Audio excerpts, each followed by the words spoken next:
जो TV channel और अखबार कर रहे हैं वो जर्नलिज्म नहीं है। मेरा मानना यह है कि आज की तारीख में कहीं जर्नलिज्म है नहीं। How many of do you think actually you are working journalist? None of us. That's good. क्योंकि मेरा जो एक आइडिया है वो कुछ लोगों को बड़ा क्रांतिकारी लगता है, कुछ लोगों को लगता है कि क्या बकवास है, लेकिन मेरा मानना यह है कि आज की तारीख में कहीं जर्नलिज्म है नहीं। शायद जो आप लोग कर रहे हो वो फिर भी जर्नलिज्म है, लेकिन जो टीवी चैनल और अखबार कर रहे हैं वो जर्नलिज्म नहीं है। तो मैं जो मानता हूँ वो ये है कि आज के दौर में जब बिजनेस हाउसेस मीडिया हाउस चला रहे हैं, और ये किसी से छुपा हुआ भी नहीं है, पहले तो बुरा लगता था इस बात को ये बताना कि इस मीडिया हाउस में इस बिजनेस हाउस का इतना पैसा लगा है। सो मुझे लगता है कि जैसे साबुन, तेल, कंगा बिकता है दुकान पे, वैसे ही न्यूज़ चैनल पे या अखबार में खबरें बिकती हैं, एंटरटेनमेंट की, सोशल रिस्पॉन्सिबिलिटी की, पॉलिटिक्स की, खेल की, बिजनेस की, ये उतना इक्विवेलेंट है। तो उस समय फिर मुझे लगता है कि मैं कोई जर्नलिस्ट नहीं हूँ, मैं सेल्समैन हूँ। जैसे आप दुकान पे जाते हैं तो वो 4 साबुन रखे हुए हैं, लेकिन उसकी अपनी कंपनी का अगर कोई प्रोडक्ट है तो वो उसको बेस्ट बताता है आपको, ये छुपाते हुए कि हो सकता है इसके आपको स्किन की एलर्जी हो जाएगी ज़्यादा यूज़ करेंगे तो, लेकिन वो आपको वही बेचना चाहता है कि आप ये खरीद लीजिए। सेम इज विद मी कि भाई मैं सेल्समैन हूँ तो मैं अपनी कंपनी का सामान आपको सबसे अच्छा बताऊंगा, और बाकियों के सामान को या तो मैं कपड़े से ढक दूंगा, कोशिश करूंगा आपके सामने ना पड़े, या कहीं आपने देख भी लिया, आपने तुलनात्मक अध्ययन करने की कोशिश की तो मैं कहूँगा कि नहीं ये वाला नहीं, ये घटिया है, इधर वाला देखो ये बढ़िया है। इसलिए भी कि मैं बेच रहा हूँ, और इसलिए भी कि मैं बेच रहा हूँ तो इसका जो रेवेन्यू जनरेशन होगा उसमें से हो सकता है कुछ मेरी जेब में भी आ जाएगा साल के अंत में इंसेंटिव के तौर पर या सैलरी में ग्रोथ की तौर पर। सो आज के दौर में फिर जो आप ढूंढ रहे हो रिस्पॉन्सिबल जर्नलिज्म, वो आके ना कहीं फंस जाता गले में, भाई ये कैसे होगा। जैसे आज ही का एग्जाम्पल मैं आपको दे रहा हूँ, कल सारे अखबारों में पहले पेज पे अखबार में खबर थी और टीवी चैनल्स पे पूरे दिन भर रेल के चली कि मुंबई में एक 70 साल के आदमी की एटीएम की लाइन में लगने की वजह से हार्ट अटैक से मौत हो गई। कल दिन भर चलता रहा। आज केवल एक अखबार ने माफीनामा छापा है और उसने बताया है कि HSBC का कहना है कि हमारा कोई एटीएम ही नहीं है उस जगह पे जिस जगह पे आप खबर छाप रहे हैं कि एक आदमी मर गया हमारी लाइन में लगने। न किसी टीवी चैनल ने उस पर माफी मांगने की जहमत उठाई, न किसी टीवी चैनल ने यह बताने की जहमत उठाई कि HSBC बैंक का ये वर्जन है। तो हमारे यहाँ बहुत सारी चीजें जो है ना वो अफवाह पे हो जाती हैं। आप लोग तो शायद बहुत छोटे रहे होगे तब जब गणेश जी दूध पीने लगे थे, और केवल इंडिया में नहीं पी रहे थे, वो ऑस्ट्रेलिया में, जर्मनी में, जापान में सब जगह गणेश जी दूध पीने लगे थे अचानक टीवी पे।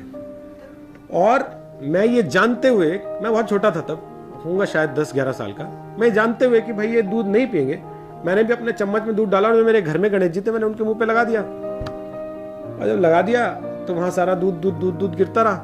तो थोड़ी देर बाद मेरी माँ उन्होंने पूछा भाई क्या हो रहा है, ये क्या है? हमने कहा जी दूध पी रहे हैं गणेश जी। तो मैं भी थोड़ा ट्राई कर रहा था, तो उन्होंने कहा ये मतलब? मैंने कहा टीवी नहीं देखा आपने सुबह से? टीवी पे चल रहा है सब जगह गणेश जी दूध पिए जा रहे हैं, और उधर मंदिर के बाहर माहर मची हुई है, देखो लोग वहां पे पैर रखने की जगह नहीं है, सब दूध पिला रहे हैं गणेश जी और गणेश जी पी रहे हैं। तो मेरी माताजी ने कहा कि तुम्हारा दिमाग में ठीक है कि टीवी देख देख के पागल हो जाओगे ऐसे एक दिन। मैंने कहा जी ये अपने वाले भी पी रहे हैं, देखो मैं कितनी देर से ट्राई कर रहा हूँ और जितना गिर रहा है उससे ज्यादा वो पी रहे हैं। तो उन्होंने कहा अच्छा चलने लगा फिर से। तो मैंने फिर से चम्मच लगाया, तो फिर उन्होंने दिखाया कि ये देखो ये अखबार जो नीचे पीछे सत्यानाश तुमने इसका कर दिया, पूरा गल गया, ये अखबार दूध पी रहा है, ये गणेश जी दूध नहीं पी रहे तुम्हारे।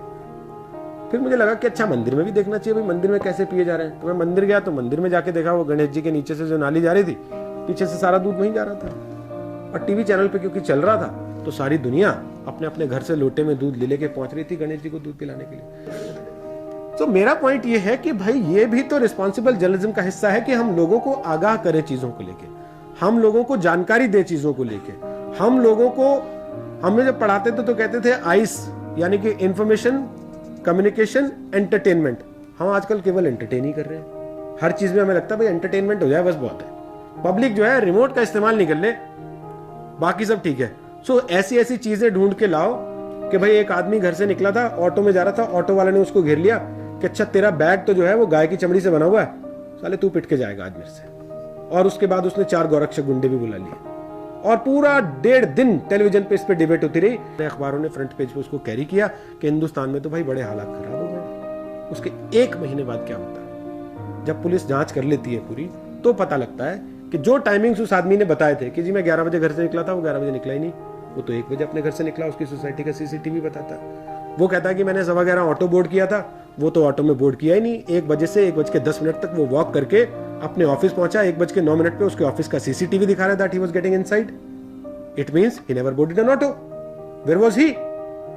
Then they checked his call details. He was on calls with some people. Who were they? They were related to a political party, and they started finding him now, and he's lost. He's nowhere. आप उसको ढूंढ ही नहीं सकते, phone बंद, कुछ पता नहीं, और फिर पकड़ा कहां से जाता है? एक पॉलिटिकल पार्टी के घर, नेता के घर से वो पकड़ा जाता है। तो इसका मतलब वो प्लांट था, और वो प्लांट था, उस प्लांट को पूरे देश में फैलाने वाले कौन थे? हम लोग, टीवी चैनल वाले, अखबार वाले, जिन्होंने 5Ws 1H तक को वेरीफाई करने की कोशिश नहीं की कि भाई तू कहां था, कब था, कैसे था, क्या कर रहा था, क्यों कर रहा था। वो भी नहीं किया, बस क्योंकि उसने कहा जी मैंने थाने में कंप्लेंट लिखा दी है, तो हमने जो है बाइबल का वाक्य उसको पन्ना मान लिया, FIR की कॉपी को या कंप्लेंट की कॉपी को, और उसके आधार पे हम चढ़ बैठे लेके कि देखो साहब ये हो रहा है इस देश में। किसी टीवी चैनल ने आके फिर आपको ये नहीं बताया वापस कि जो 1 महीने पहले मैंने 1.5 दिन डिबेट की थी, भाई साहब वो गलती से कर दी थी, क्योंकि ऐसा कुछ हुआ ही नहीं था। और आज मैं आपको इस आदमी की शक्ल इसलिए दिखा रहा हूं ताकि आप अच्छे से पहचान लो, और ये वाकया दोबारा आपको इसलिए बता रहा हूं ताकि अगली बार आपके सामने कोई ऐसा वाकया आए तो आप इस तरह की बातों में पढ़ने से पहले उसके सारे फैक्ट्स को वेरीफाई करें, क्रॉस चेक करें। लेकिन नहीं, ना किसी टीवी चैनल ने बताया, ना ही किसी अखबार ने बताया। क्यों नहीं बताया? नहीं बताया क्यों? क्योंकि हम कभी वापस जाके क्वेश्चन नहीं करते। हम कभी वापस जाके उनको ये नहीं कहते कि बॉस वो जो आपने कल गलत दिखाया था उस पर माफी कब मांगोगे, वो जो आपने मिस इन्फॉर्म किया था उस पर सॉरी कब बोलोगे, वो जो आपने मुझे गलत जानकारी देके बरगलाया था उसके लिए आप शर्मिंदा कब होगे? नहीं। इसलिए आज की तारीख में जो आप कर रहे हो ना, रिस्पॉन्सिबल जर्नलिज्म, इसकी बहुत जरूरत है। और हो सकता है आप टीवी चैनल में जाओ, अखबार में जाओ, आपको ये ना करने को मिले। पॉइंट इज कि ये चेंज कैसे होगा? चेंज ऐसे होगा कि आजकल तो सब चैनल कहते हैं ना कि ये मेरा हैशटैग है, इस पे ट्वीट कीजिए, ये मेरा ट्विटर हैंडल है, इस पे ट्वीट कीजिए, ये मेरा फेसबुक पेज है, इस पे आके लिखिए। So that we have to do. उस पे हम लोगों को जाके क्वेश्चन करना पड़ेगा बार बार, हम लोगों को जाके बार बार उनको याद दिलाना पड़ेगा कि बॉस परसों जो आपने गलती की थी उस पर आपने माफी नहीं मांगी है। इस खबर के ये सारे फैक्ट्स तो आपने मुझे बताए थे, लेकिन ये सारे फैक्ट्स आपने छुपा लिए थे, ये आपने मुझे नहीं बताए थे। और हमको कहना पड़ेगा उनको कि बॉस खबरों को रंग देना बंद कर दो, कलर मत करो चीजों को।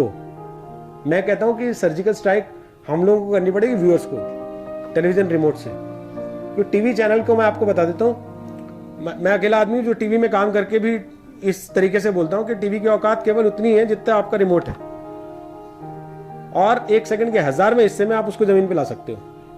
क्या करना आपको? बटन ही तो दबाना है। एक बटन दबा, उसके बाद वो बोलता रहे अपना दूसरी तरफ जो बोल रहा है। Who is watching? Nobody is watching.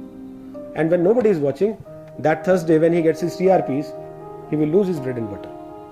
Second, आपने नोटिस किया होगा पिछले कुछ समय में सोशल मीडिया पे जब लोग मुखर हुए तो टीवी चैनल्स को अपने तौर तरीके बदलने पड़े।